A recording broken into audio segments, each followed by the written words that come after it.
მოძრავი ფილარმონიის კონცერტი გაიმართა დიდ ლილოში. საღამოში მონაწილეობა ცნობილმა შემსრულებლებმა მიიღეს. პროექტი, რომელიც ყველა თაობის მაყურებელზეა გაშლილი, მერის კულტურული ღონისძიებების ცენტრმა დაგეგმა. სიმღერისა და იუმორის უფასო საღამოები დედაქალაქის ყველა რაიონში ეტაპობრივად გაიმართება. ლილოში გამართულ ღონისძიებას სამგორის გამგებელი ოჯახთან ერთად დაესწრო.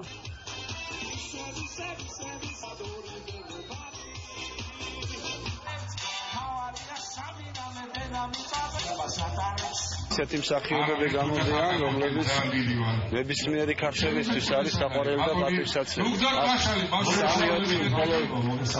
სახალხო არტისტის წოდებით არის. ეხლა ძალიან ადვილი არ იყო თავის დროზე ესე ახლოს ნახვა ხოლმე ამ მსახიობების და დღეს მერის კულტურის სამსახურის ხელშეწყობით რამოდენიმე რაიონში უკვე ჩატარდა. მოვიცი რომ დანაძალადებში იყო.